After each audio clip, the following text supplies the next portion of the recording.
throw a tumbler. So here I am at Claymore. You can tell by my logo t-shirt.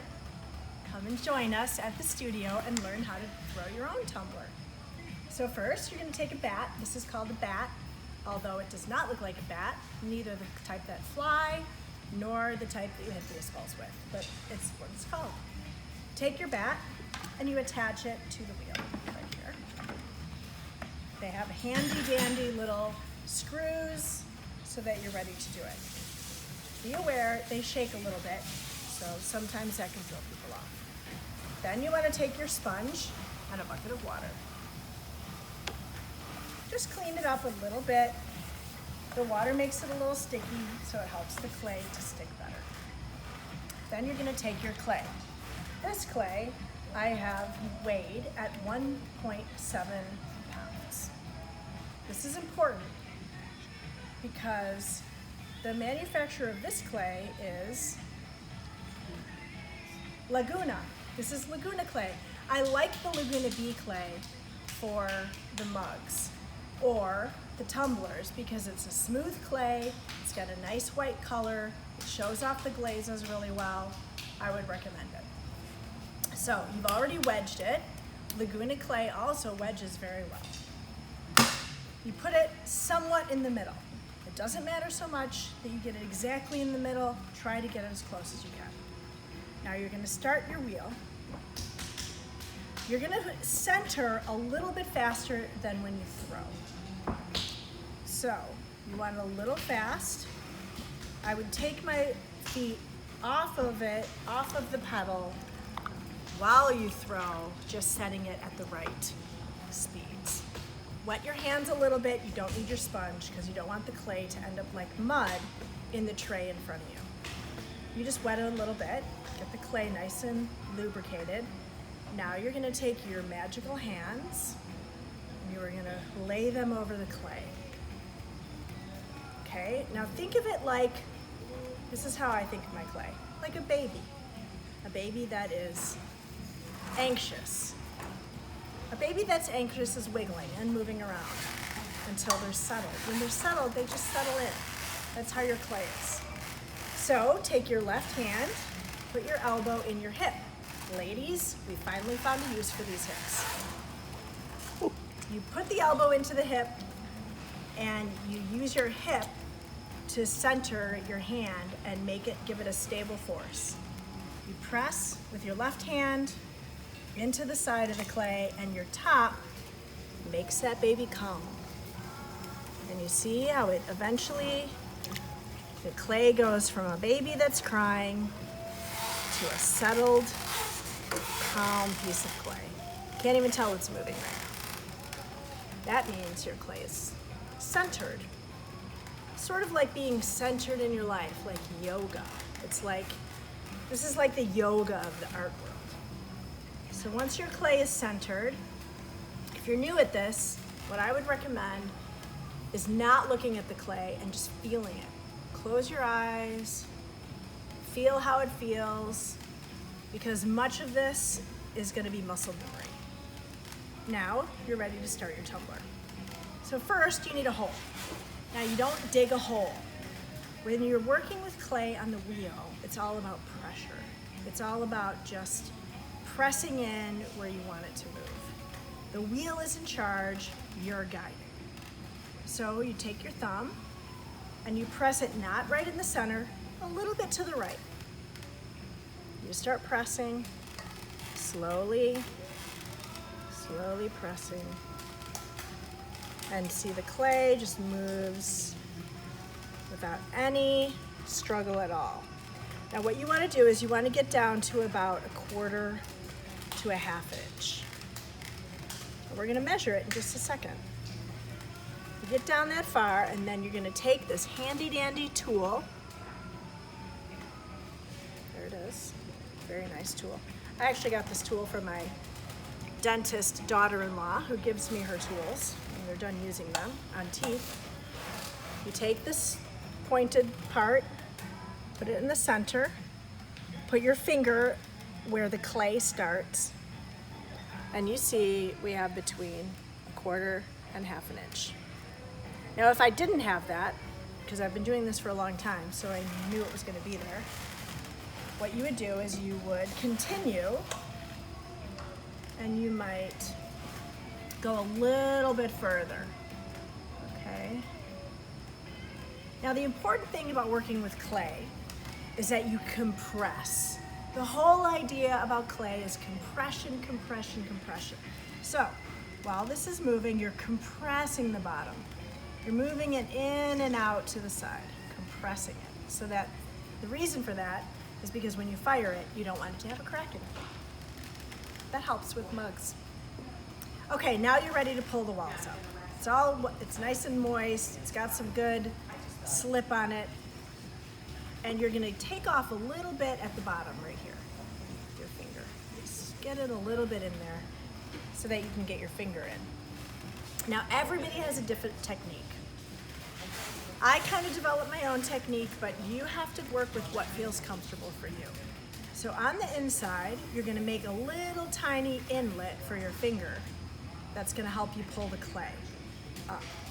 And on this side, you also have a little tiny space for your finger that's gonna help you pull the clay up. Now those two spaces are the inlets for your finger that are gonna help you squeeze, compress, compress, compress until you move it up, okay? The compressing is what actually moves it up, okay? So here we go.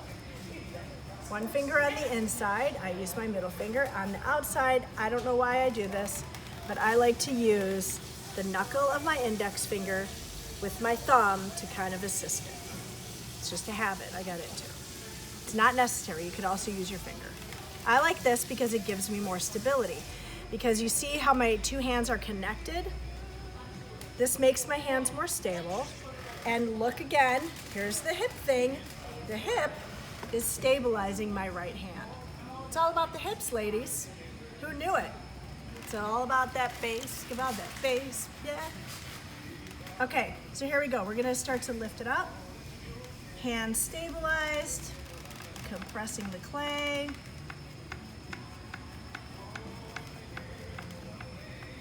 Now here's another issue. When we get to the top, automatically you wanna push down on your finger because you want that clay compressed. You don't want it to be thin up on top. So you wanna compress the clay on the top always. Every pull up, you press down. Okay, now you're gonna have to press in a little bit more. We need more clay to bring up. We're gonna do it again. We wanna get it to a point where it's about a ½ inch thick in the wall.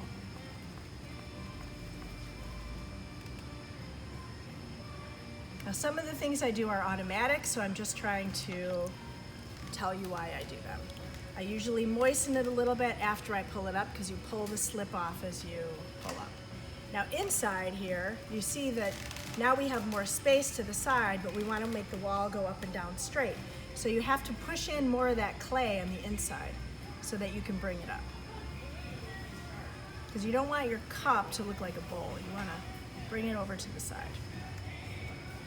So once again, we're just not worrying about the shape right now. We're only worrying about pulling it up into a wall that is even. Now you don't want your wall to be thin on top and thick at the bottom. You see how I push that down again? That helps keep it even and it helps keep it strong. The other thing is when you pull up, the clay has a tendency to pull back out. Disobedient clay, no, you gotta push it back in. Remember, you are the god of your clay. It does what you tell it to do. If it's not obeying, you have to look at why it's not obeying. Here we go, we're gonna go for another pull.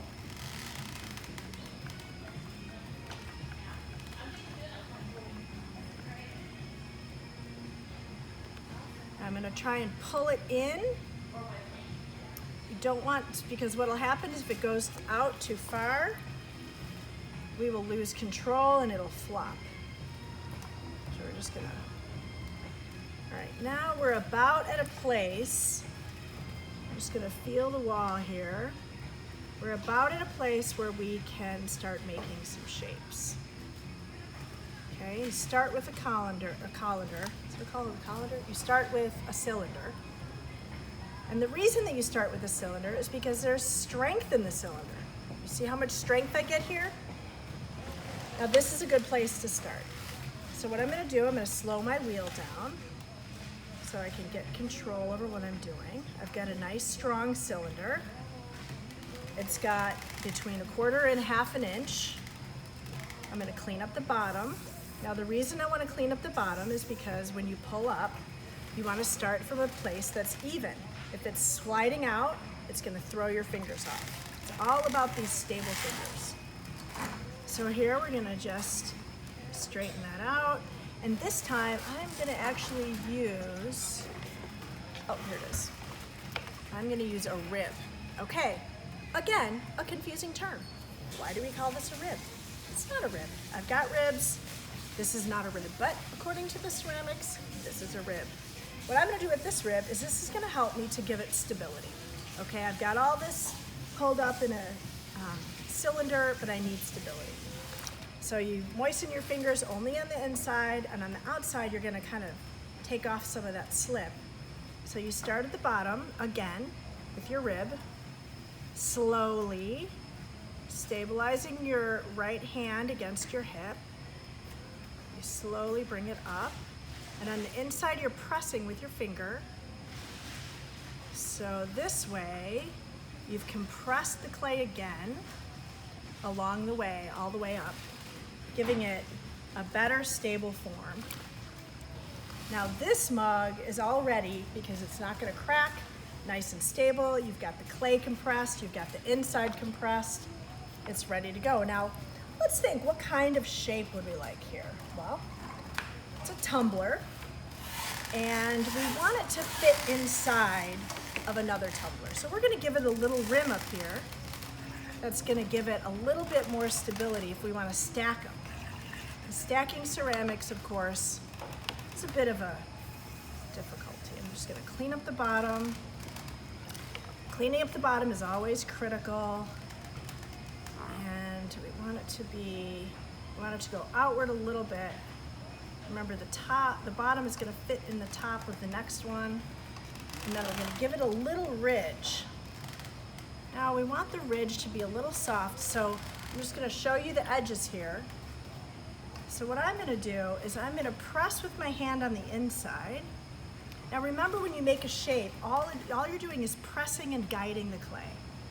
So what I'm gonna do here is I'm just gonna press a little bit, give it a little guidance, and then clean up my lines. You can use a sponge for that. The rims, you know, you never want a sharp rim. When you're drinking from a mug, you don't want to cut your lip. You want a bit of a soft rim. So make sure that every time you do a mug, what I'm going to do actually also, this is another good trick that my teacher taught me. The top is never totally perfect. So what we want to do is we take off the top. The way to do it is you take your little knife again, and you're just gonna press. You don't have to cut it, you just press it in one spot. Watch. There. You see that? A nice even edge. Smooth it out so we don't cut our lips. If you know someone in your class that comes to class with bloody lips, now you know why. They are not being careful.